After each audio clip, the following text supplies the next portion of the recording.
को याद आता है कि मम्मी बहुत संघर्ष करके हम लोग को पाली है। अपने पैसे से हमने इंटर किया था। नीतू जी, आपका आगमन बिरहा में कैसे हो गया? जब बिरहा गाते थे लोग तो हम उनको खूब डांटते कि बाबा ये कहाँ कुल सुनेला। महाराज जी बैठते थे, वो बोले कि बेटा तुम तो बहुत अच्छा गा रही हो। जब आप फुल फ्लेज गाने की तरफ आई तो कैसा संघर्ष आपको करना पड़ा? माँ मेरी सपोर्ट की, मेरे पापा भी सपोर्ट किए, लेकिन मेरे भाई बस वही मैंने कहा ना, कोई सपोर्ट नहीं किए। आप 5 साल से सीआराम कभी को अपने साथ लेकर चल रही हैं और छाप मारती हैं दिन मोहम्मद अखाड़े का। सबसे पहले कब आपको लगा कि आपको गाना चाहिए? कतई नहीं करना है, काट के फेंक देंगे, हम के गाएंगे।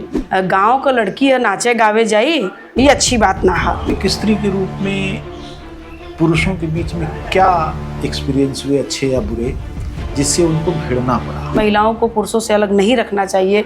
जो दर्जा, जो सम्मान, जो ओहदा पुरुष को देते हैं वही महिलाओं को भी देना चाहिए। सर महीने में जैसे कभी 15 गा लेते हैं, कभी 25 भी गा लेते हैं, कभी 10 भी गाए, कभी 14 गाए, मतलब ये चलता है।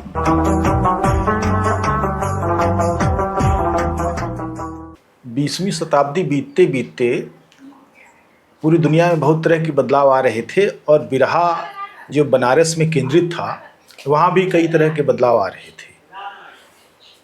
20वीं शताब्दी के अंतिम दशक में एक बड़ी क्रांतिकारी घटना हुई कि वहाँ गायिकाओं ने पदार्पण किया। पुरुषों के द्वारा बिरहा की जो पूरी परंपरा है वो आगे बढ़ाई जा रही थी, लेकिन महिलाओं ने कहा कि हम भी गाएंगे। सबसे पहली गायिका के रूप में गीता त्यागी आई और फिर उसके बाद तो एक पूरी लाइन है जिसमें अनीता राज, रजनीगंधा, कविता कृष्णमूर्ति, नीतू राज और अभी मीरा मूर्ति और कई ऐसी स्वनामधन्य गायिकाएं हैं जो बहुत अच्छा गाती रही हैं। मुकाबले में वे तैयार हुई और यह बहुत ही उल्लेखनीय बात है कि जिस विधा को पुरुषों ने आगे बढ़ाया, अब पुरुष ही उसके ज़्यादातर श्रोता रहे। हालांकि मैंने राम कैलाश के बहुत सारे कार्यक्रमों के दौरान देखा कि महिलाओं का भी ठठ का ठठ उनका बिरहा सुनता था और बहुत सारी जगहों पर सुनती थी। शहरों में ऐसा कम देखने को मिलता था, देहातों में अधिक था, लेकिन महिलाओं का आना निश्चित रूप से एक बड़ी परिघटना थी और उन्होंने अपने को प्रूव किया, गाया और लोग उनके मुरीद हुए। उनका एक दौर आगे बढ़ता रहा। दूसरी चीज़ कि बिरहे में कई तरह की, जिसको कहते हैं बाता कहनी, उस तरह की चीज़ें थी। स्त्रियों को लेकर कई तरह के चुटकुले थे जो मर्यादित भी थे, अमर्यादित की श्रेणी तक भी पहुंचते थे। जब महिलाएं आईं तो उनको किस तरह के अनुभवों से गुजरना पड़ा, कैसे उन्होंने अपनी जगह बनाई, ये सारी बातें ऐसी हैं जिनका उल्लेख किया जाना जरूरी है, जिन पर चर्चा किया जाना जरूरी है। आज महिलाओं ने जो हस्तक्षेप किया बिरहे में, उसी की एक महत्वपूर्ण कड़ी के रूप में नीतू राज हमारे सामने हैं।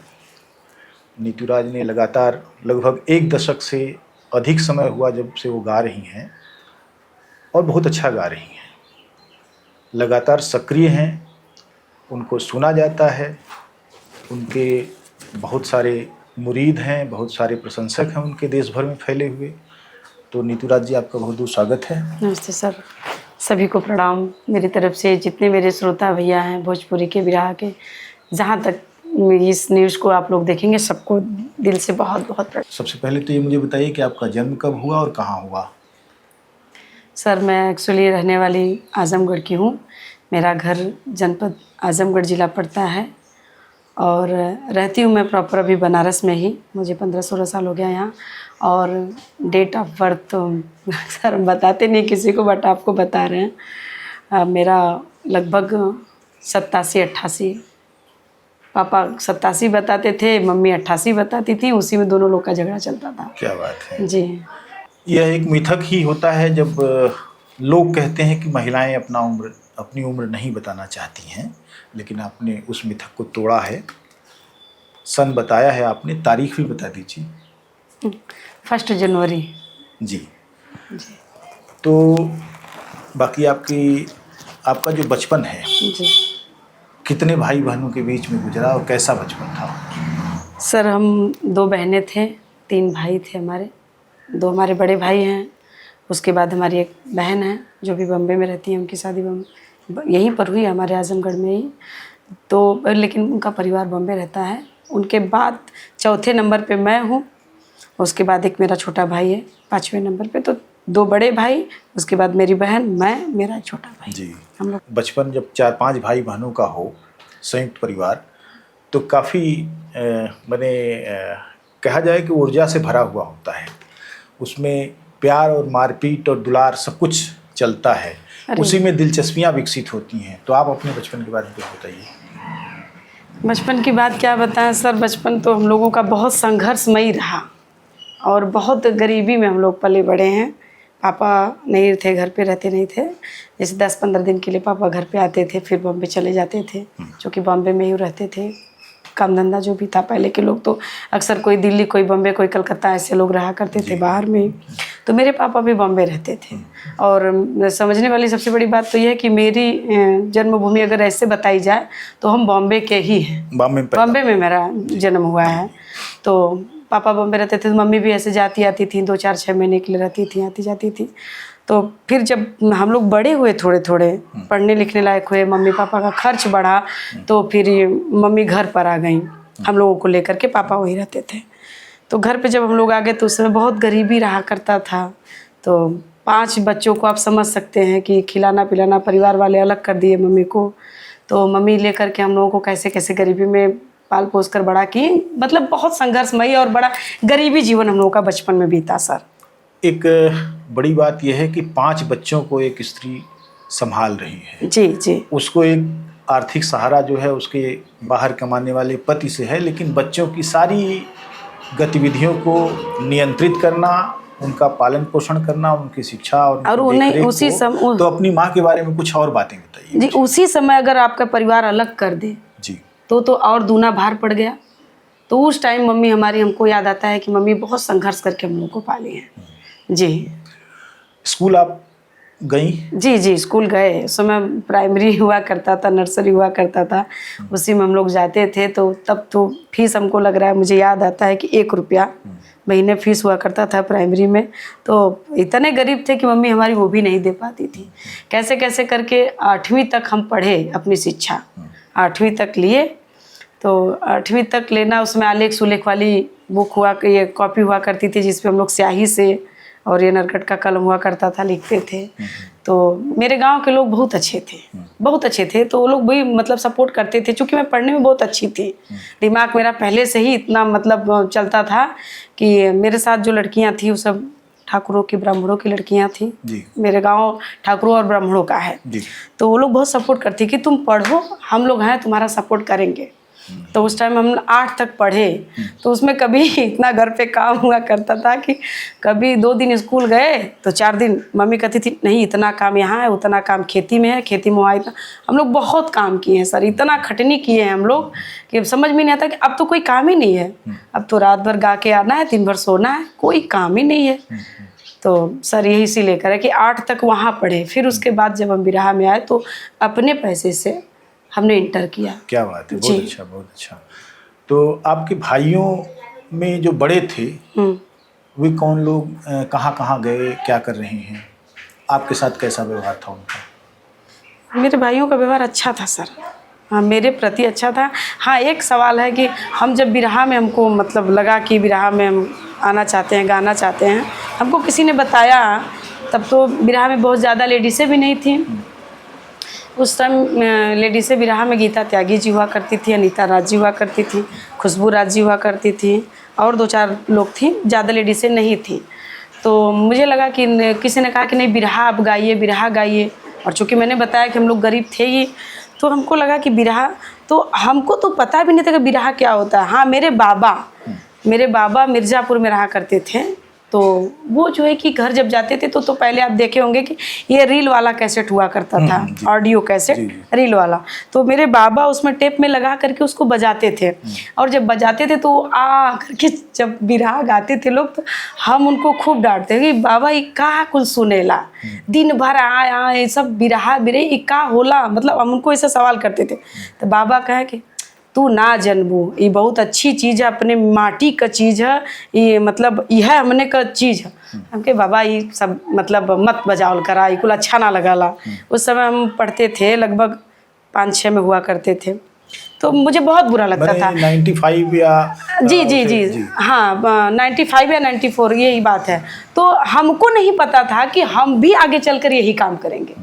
ये बात मुझे आज मेरे बाबा अगर रहते इस धरती तो पर, उनको धन्यवाद करती हैं। धन्यवाद नहीं, उनको पूछते कि बाबा मतलब कैसेट आप बचपन में बजा के हमको सुनाए क्या, मुझे नहीं पता था कि इसी में मेरा जीवन बीतेगा। तो कई बार यह होता है कि विरोध में एक लगाव भी छिपा होता है। जी जी, जिस चीज को आप महसूस करती थी कि पता नहीं क्या ये हाँ करके चिल्लाते हैं, वही आपके खून में रचने बसने लगा। सबसे पहले कब आपको लगा कि आपको गाना चाहिए? आप गुनगुनाती थी, गाती थी, या किस गीत से आपका ताल्लुक बना जिसको आप गाने लगी और फिर आप धीरे धीरे आगे बढ़े? देखिए सर, हम लोग जैसे गांव में देखते हैं ना, शादी ब्याह पड़ता है या कोई बच्चा जन्म लेता है तो सोहर मंगल गीत होता है, ऐसे किसी घर शादी विवाह पड़ता है तो गांव में तो ऐसे भी प्रथा है।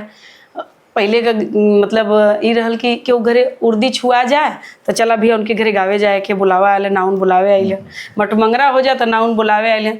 तब मम्मी हमार खाली ना रहे तो कहें तू ही चल जा, 4 घरे का न्योता आला तो हम केकरे घरे जाई, 2 घरे तू चल जा, 2 घरे तू चल।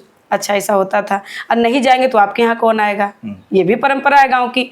ये लोग बहुत देखते हैं कि हमारे घर फलाने के घरे का लड़की मेहरारू ना आएली तो हमने के ना जाए के, अब नहीं जाएंगे तो हमारे घर कौन आएगा, तो जाना पड़ता था। तो जाइए तो वहाँ ये होता था कि अरे बहनी गावा कि लोगन खाली बैठे आ लो, ये भी होता था।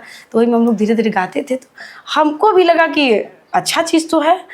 और उसके बाद सर हम लोग मिशन में जाने लगे, निरंकारी मिशन में। जी, मम्मी मेरी पहले से जाती थी निरंकारी में, तो हम भी उनके साथ कभी कभी जाया करते थे। तो वहाँ भजन और कीर्तन होता था ढोलक हारमोनियम पे, तो सबको देखते थे गाते हुए, तो हमको लगता था कि हम भी गाएं। चूँकि इसके पहले हम स्कूल में गा चुके थे, तो हमको वहाँ बहुत शाबाशी मिला था, इनाम वगैरह भी मिला था, फर्स्ट पुरस्कार भी मिला था।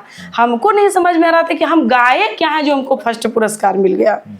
तो फिर निरंकारी में जब गाए तो वहाँ के जो प्रवचन वचन कहते थे, महाराज जी बैठते थे, वो बोले कि बेटा तुम तो बहुत अच्छा गा रही हो। तो उसी में जो है कि हमारा मन अब बढ़ने लगा, तो बढ़ने लगा। तो फिर धीरे धीरे बिरहा की तरफ कुछ लोगों से मुलाकात हुई, तो वो लोग भी बोले कि आप गाइए, हम लोग सपोर्ट करेंगे। तो वही सपोर्ट हुआ। तो फिर गांव वालों को बुरा लगा, तो मेरे गांव वाले बहुत एतराज़ किए कि नहीं, गांव का लड़की है नाचे गावे जाई, ये अच्छी बात ना है। तो अब उसके पहले तो हम 2-3 कार्यक्रम में जा चुके थे खुशबू राज जी के साथ।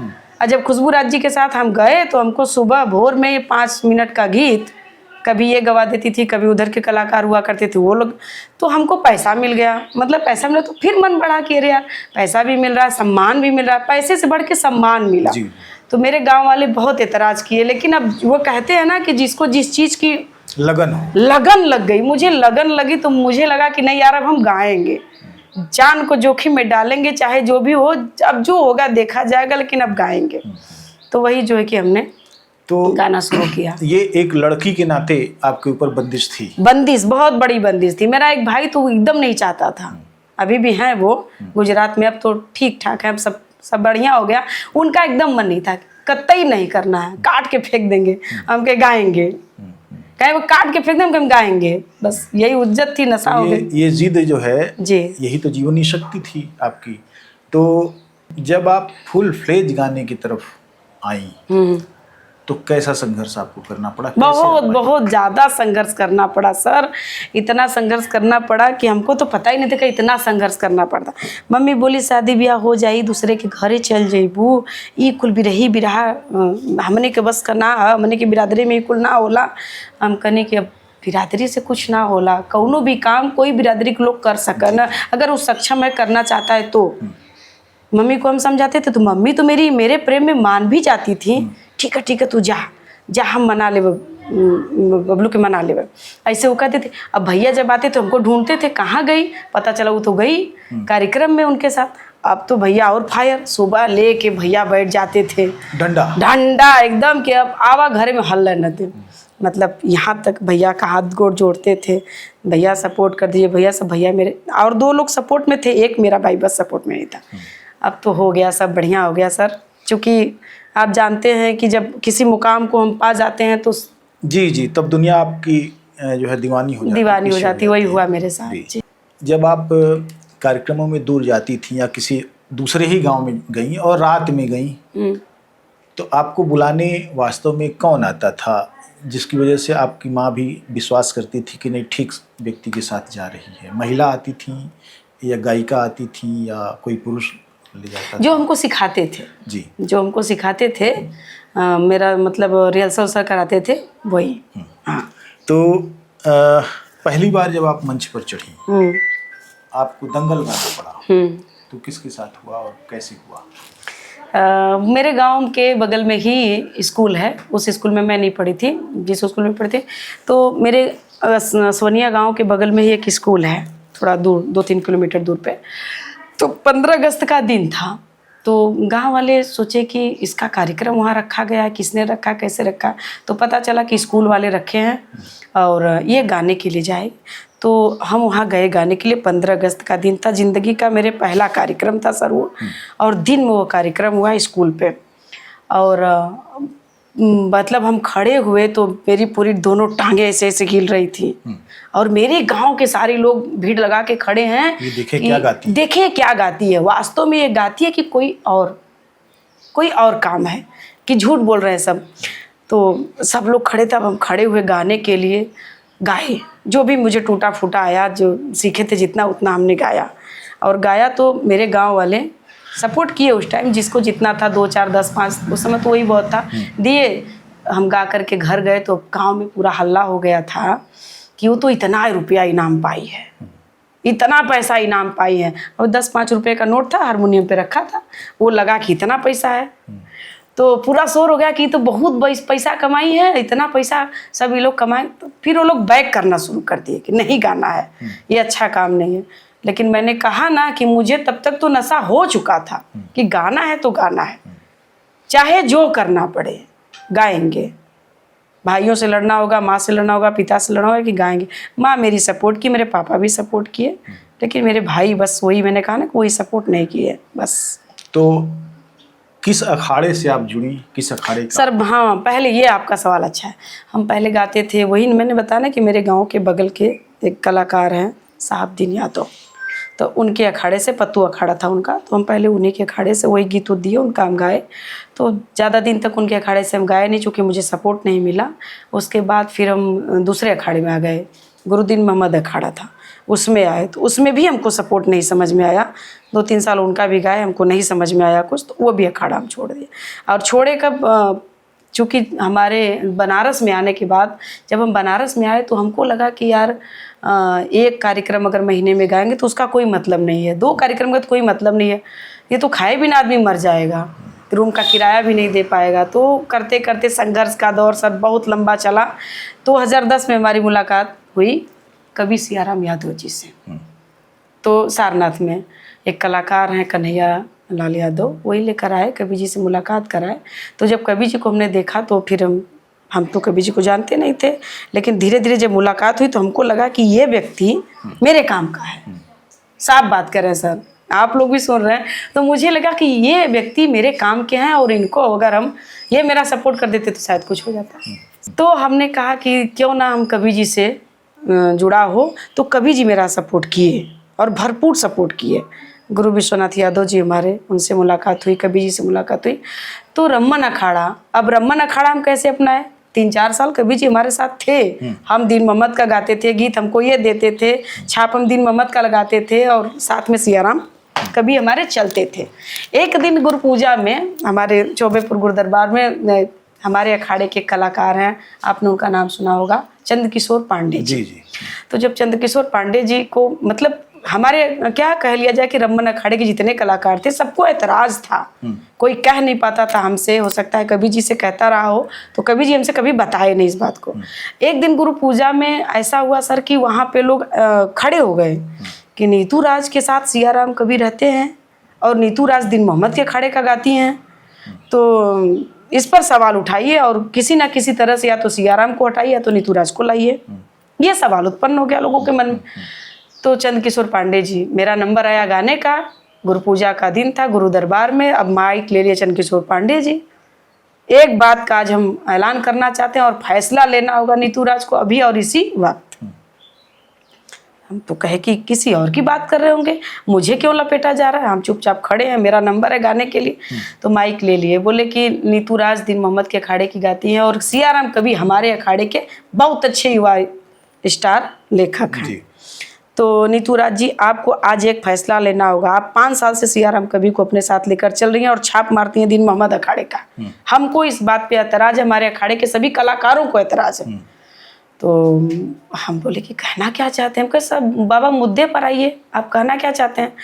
तो बोले कि दीन मोहम्मद अखाड़े में अगर रहना चाहती हो तो सियाराम को छोड़ दो, और अगर सियाराम को साथ में लेकर चलना चाहती हो तो दीन मोहम्मद अखाड़ा छोड़ना पड़ेगा, रमन अखाड़ा अपनाना पड़ेगा। अब तो हम पड़े धर्म संकट में, अब तुरंत फैसला भी लेना है। दिमाग मेरा काम कर गया कि हम दीन मोहम्मद अखाड़े में हमको गीत भी नहीं मिल रही है, छाप मार रहे हैं, बात तो इनकी सही है, तो क्यों ना हम जो है कि दीन मोहम्मद अखाड़े को छोड़ें और रमन गुरु घराने को अपना लें। तो हमने तुरंत नीचे देखा और उस समय हारमोनियम पे मेरे मास्टर साहब जो थे वो तुरंत बोले कि आप जो है कि बोल दीजिए कि हमें स्वीकार है गुरु रमन अखाड़ा। तुरंत हमने अपना दिमाग चलाया और नीचे देखा, फिर हम ऊपर ताके, भगवान को देखे, गुरु महाराज को देखे और तुरंत कहा कि हमें गुरु रमन घराना स्वीकार है। ताली बज गई पूरे महफिल में। जी जी। वो मेरे संघर्ष का शुरुआती दौर, मतलब ये कह लीजिए एक पड़ाव संघर्ष का पीछे हटा, अब हम आगे जा रहे हैं। जी जी। तो वहाँ फिर कैसे फिर आगे यात्रा चली? तो उसके बाद तो फिर हमने कभी पलटकर सर नहीं देखा। शॉर्टकट में आपको बता रहे हैं, वो संघर्ष हमने बहुत पीछे छोड़ दिया जो हमने संघर्ष किया था। फिर सियाराम कवि का साथ मिला, हमारे गुरु विश्वनाथ जी का आशीर्वाद मिला, पंच का इतना प्यार मिला कि कभी हमने उस दौर को फिर पीछे पलटकर देखा नहीं। हाँ, यादें हैं, लेकिन मैंने उसको बहुत पीछे छोड़ दिया है। और ये बात है लगभग गुरु पूजा की बात होगी, हमको लग रहा है 10 उसकी 2010 की बात है। अब ये 14 साल ये हो गया। 14 साल के दौर में हमने कभी पीछे संघर्ष जो 4-6 साल मेरा हुआ है उसको हमने पलटकर कभी नहीं देखा। जी। फिर तो कारवां ऐसा चला कि फिर अब मत पूछिए। तो महीने में कितने दिनों तक आप गाती थी, कितने दिनों तक? सर महीने में जैसे कभी 15 गा लेते हैं, कभी 25 भी गा लेते हैं, कभी 10 भी गाए, कभी 14 गाए, मतलब ये चलता है। अगर मैक्सिमम अगर जोड़ा जाए, साल का एवरेज निकालते हैं हम लोग, तो 150-150 कार्यक्रम हो जाता है। एक पारिवारिक जीवन भी होता है और पारिवारिक जीवन में माँ की भूमिका एक महत्वपूर्ण होती है। आप भी माँ बन गई थी और तब आपका सफ़र चल रहा था। तो ये जो दायित्व है, इस दायित्व के साथ कैसे आपने संतुलन साधा? हाँ सर, ये बहुत ऊंचा सवाल आपने किया, इसके लिए धन्यवाद आपको। अभी तो मतलब ये सही कह रहे हैं कि उस टाइम पर लगता था कि मतलब माँ बनने के बाद कई कलाकारों ने कमेंट भी किया, मैं नाम नहीं लेना चाहती हूँ, कि अब इसका मार्केट यहीं ख़त्म हो जाएगा। लेकिन धन्यवाद है मेरी जनता को, मेरे श्रोता भगवान को, कि ये लोग उस टाइम पे भी मुझे उतना ही स्वीकार करते थे, उतना ही प्यार करते थे जितना आज माँ बनने के बाद भी लोग मुझे उतना ही प्यार करते हैं। इसके लिए मैं आप लोगों को दिल से बहुत बहुत धन्यवाद देती हूँ। कैसे संतुलन साधा? बच्चे छोटे थे, उनकी देखभाल, और फिर आपका रात में बिरहा गाना, फैमिली है ना सर, लंबे समय मेरी भाभी हैं, मैंने बताया आपसे कि मेरी भाभी हैं, भैया हैं, मतलब और मेरे पति देव हैं, सब लोग घर पे रहते हैं। आपके पति क्या करते हैं? एक्चुअली अभी तो कुछ नहीं करते हैं, पहले करते थे। पहले क्या करते थे? पहले सर हारमोनियम बजाते थे। अच्छा, मैंने कलाकार हैं वो? जी जी, वो हाँ, उनका बहुत सपोर्ट रहा है। जी जी। मैंने एक कलाकार के रूप में आपका साथ, उनका साथ आपको मिला, उन्होंने आपको सब सहयोग किया, बहुत बहुत अच्छी बात है ये। जब आपकी अखाड़ेबाजी चली और दंगल शुरू हुआ, तो किन किन लोगों से आपका सामना हुआ और क्या क्या अनुभव हुए जो आपको रोमांचित करते हैं आज, और कुछ ऐसे अनुभव भी बताइए जो आपको बहुत ख़राब लगे? सर खराब पूछे तो मुझे याद आ गया 2008 का महुआ चैनल का दंगल। मुझे लगता है कि उससे खराब मेरा कभी कोई मंच कार्यक्रम हुआ ही नहीं होगा जो हमने महुआ चैनल में गाया है 2008 में। मैंने आप लोगों से बताया, आप लोग जानते भी होंगे शायद, महुआ चैनल पे आप लोग मुझे देखे भी होंगे, कमेंट भी लोग करते हैं कि ये वही नीतू राज हैं जो आज हैं, जो महुआ चैनल में गा रही हैं ये वही नीतू राज हैं जो आज हैं। तो मुझे शर्म आती है बताने में कि हाँ मैं वही नीतू राज हूँ, लेकिन वो बहुत बड़ा प्लेटफॉर्म था और मैं उस प्लेटफॉर्म पे शायद जाने लायक नहीं थी, लेकिन विजय लाल जी का बहुत बड़ा सहयोग है कि उन्होंने कहा कि नहीं। उस समय लेडीज़ें बिरहा में बहुत कम थी, जब गीता त्यागी जी थी, अनीता राज जी थी, वो लोग हमसे बहुत सीनियर हैं, मैं उनके सामने एक चींटी के बराबर थी उस टाइम पे, चींटी के बराबर थी उस टाइम पे। लेकिन विजय लाल जी बोले कि नहीं, लेडीसें कम हैं, 8 लोगों को चाहिए, 8 जेंट्स हैं तो 8 लेडीसें चाहिए, और 8 लेडीसें उस टाइम बिरहा में नहीं थी। और थी रजनीगंधा थी, मीरा मूर्ति थी, ये लोग हमसे आगे की हैं।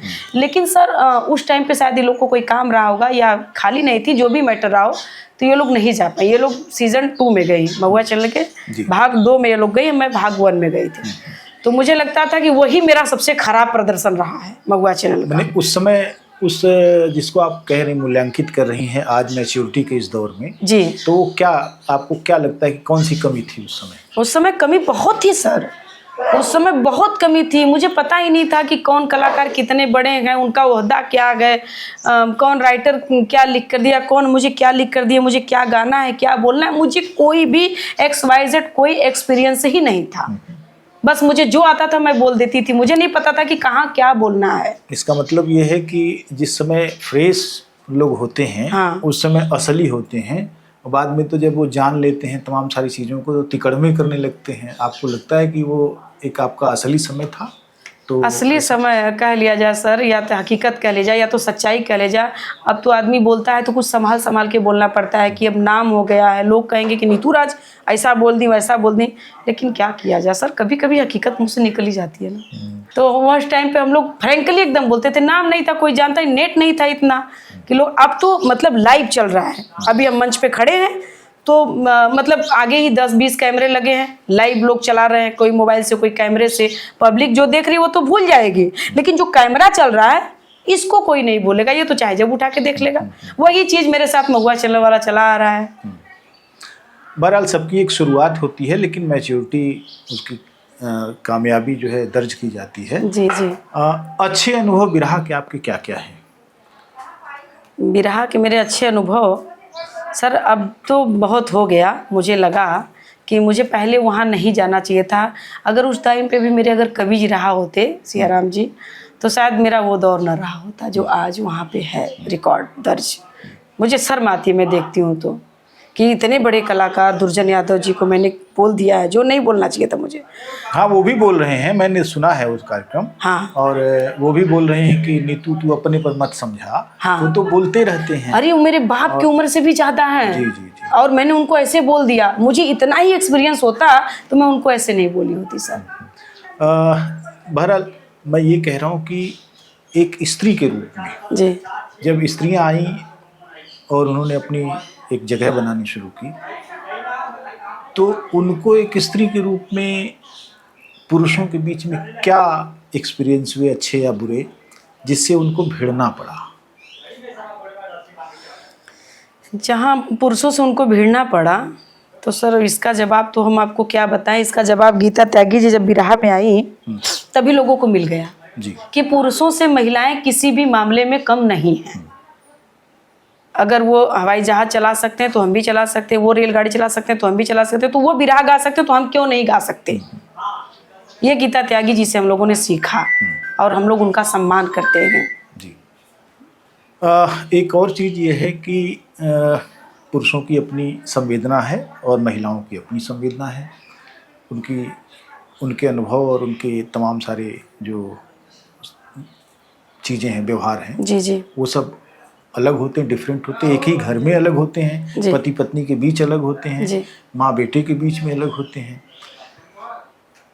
महिलाओं ने जब गाना शुरू किया, गीता त्यागी को मैं कभी सुनता हूँ या और दूसरी महिलाओं को सुनता हूँ, तो व्याकरण उनका पुरुषोचित ही है।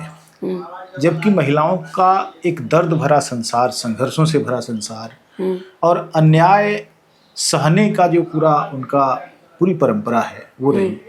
तो इन चीज़ों को, जो महिलाओं की तकलीफ़ों को सामने ले आता, उस तक आप किस रूप में कितना पहुंची, उसको कितना गाया आपने? महिलाओं के संघर्ष पे कहा जाए सर, तो आए दिन देखिए घटनाएं घटी रही हैं। आए दिन कहीं ना कहीं घटनाएं घटी, जो शोषण हो रहा है महिलाओं का, जो नहीं होना चाहिए। कवि जी ने इस पर कई बिरहा लिखा है और हम गाते भी हैं उस पर।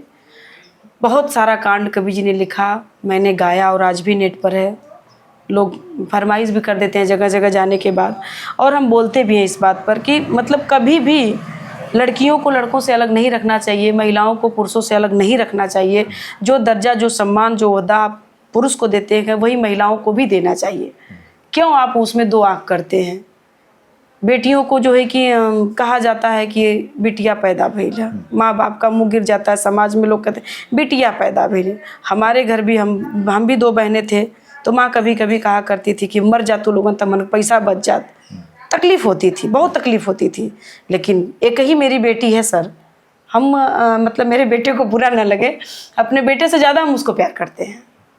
बेटी है, पराई धन है, कभी चली जाएगी हमको छोड़कर। बेटा तो अपना है, अपने घर रहेगा। लेकिन अभी मामला बदल गया है। आप समझ लीजिए कि बेटियां भी संवैधानिक तौर पर अपने पिता की संपत्ति में बराबर के हिस्सेदार हैं।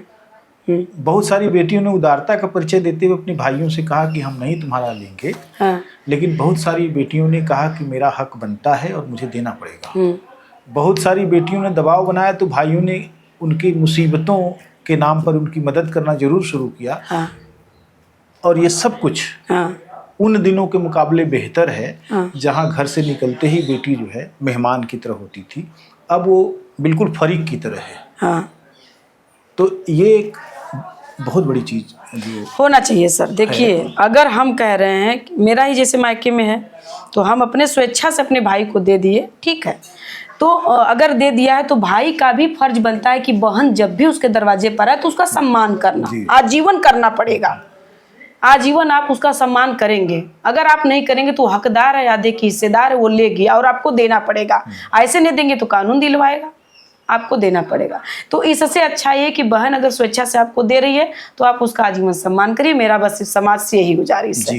कभी बेटियों को बेटों से अलग मत रखिए। बेटे थोड़े दुलरुआ ज़्यादा होते हैं और समझते हैं कि बेटियां लतमरुआ हैं, लेकिन ऐसा है नहीं। नहीं सर, ऐसा कुछ नहीं। मामला बदल चुका है सर। वो दौर चला गया जब मर्द औरतों को पैर की जूती समझा करते थे।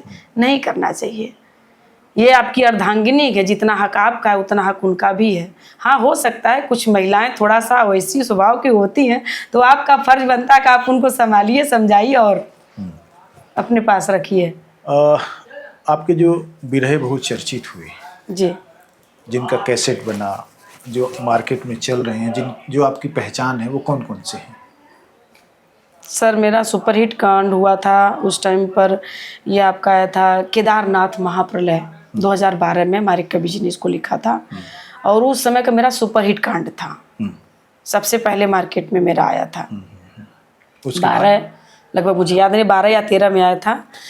13 में साथ लगभग आया था। और उसके बाद फिर आया इस बाबा राम रहीम का, जो अभी आपने देखा था, सच्चा डेरा। वो कांड भी मेरा सुपरहिट था, आज भी नेट पर है। उसके बाद तो तमाम अजब प्यार की गजब कहानी, अंधी माँ का बेटा, मतलब ऐसे ऐसे करके, और एक उसका था डॉक्टर वाली कहानी हम गाए थे, देखिए मुझे याद नहीं आ रहा। इतना गीत गा दिए, इतना कांड गा दिए मार्केट में कि मुझे नहीं लगता है कि कोई ऐसा होगा जो मतलब जहाँ भी घटनाएं हुई होंगी नीतूराज ने उसको न गाया।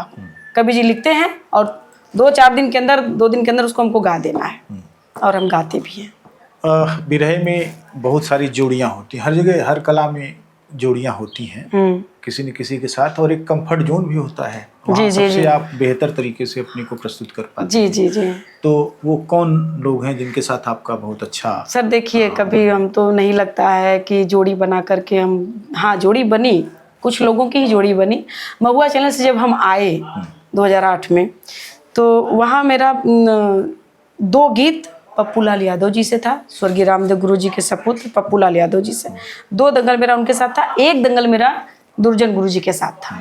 तो जब महुआ चरण से हम आए 2010 में, फिर हमारी कवि जी से मुलाकात हुई, तो धीरे धीरे पब्लिक में नीतू राज की और पप्पू की मांग होने लगी। पप्पू लाल यादव, नीतू राज, यही पब्लिक मांगती थी। तो पप्पू से कोई फ़ोन करता था तो पूछता था कि नीतू राज को लेते आइएगा, और मुझे कोई फ़ोन करता था तो कहता था कि पप्पू लाल को लेते आइएगा। तो ये कारवां हम लोगों का चला। लेकिन उसी कारवां के बाद फिर एक नाम आया बिरहा में, सुरेंद्र यादव, बलिया वाले, बागी बलिया के सुरेंद्र यादव जी का नाम आया। तो बोले कवि जी से कि कवि जी नीतू राज का फ्रैंकली आता है भाषण, गाना, और फ्रैंकली बोलती है, फ्रैंकली गाती है, तो कवि जी सुरेंद्र जी के साथ उनको आप लेकर आइए। तो ये कारवां भी कुछ दिन चला।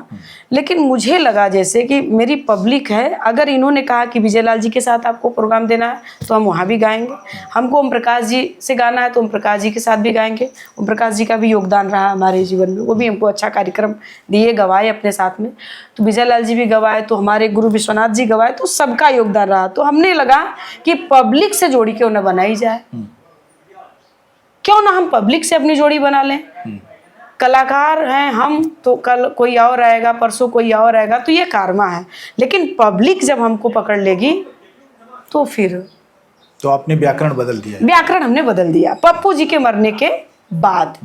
ये जब तक पप्पू जिंदा थे तब, लेकिन पप्पू जी के मरने के बाद तो फिर हमने हम और कवि जी की मीटिंग हुई हमारे दोनों की, तो फिर हम लोगों ने कहा कि अब ऐसा कुछ नहीं करना है, अब जिसके साथ पब्लिक बुलाएगी, जिस कलाकार के साथ, हम उसके साथ गाएंगे। तो हमने पब्लिक से अपना डायरेक्ट कनेक्शन जोड़ दिया। जी। मुझे बताइए कुछ, ये बिरहे में सबसे ज़्यादा पसंद आपको किन लोगों का बिरहा है जिससे आपको बहुत एनर्जी मिलती है? पसंदीदा कलाकार देखिए सर, हमारे बहुत लोग हैं। हाँ, वो तो सूची हो सकती है। जी जी, हमारे गुरु विश्वनाथ जी हैं, हमने जिनसे बहुत कुछ सीखा है। आज भी हम जाते हैं जब गाने के लिए, तो वहाँ पर लोग मतलब ये फरमाइश कर देते हैं कि अपने गुरु जी वाली ये धुन गा दीजिए। जी। जैसे सरंगिया वाले का डेरवा, ये गा दीजिए, ये गा दीजिए, और गगरी छुआए जाई रजऊ, कचौड़ी गली सून कैला। ऐसा ऐसा बहुत गीत है जो लोग फरमाइश कर देते हैं कि आपके गुरु जी के मुंह से बहुत अच्छा लगता है, इसको गाइए। जी। हम विजय लाल जी के भी फैन हैं। लेडीज़ों में भी कई लेडीज़ों का मतलब ऐसी लेडीज़ हैं जिनके हम फैन हैं, हमको अच्छा लगता है, तो हम उनकी भी गीत को गा देते हैं। तो ये इस तरह से सुरेंद्र जी हैं, ओम प्रकाश जी हैं, तो हमको अच्छा लगता है लोगों का गीत सर। हाँ, बहुत कुछ सीखते हैं लोगों से। जी, निश्चित रूप से बहुत अच्छी बातें आपने कही। आपकी अपनी एक जीवन यात्रा और कला यात्रा के बारे में लोगों ने थोड़ा जाना है जी। अभी और भी जानेंगे। आप तो अभी सक्रिय ही हैं और हाँ सर, अभी तो सक्रिय हैं। बहुत सारी बारीक बातें हैं जो होती रहेंगी समय के साथ। आपने इतना समय दिया, बहुत बहुत धन्यवाद आपको। जी सर, बहुत बहुत धन्यवाद।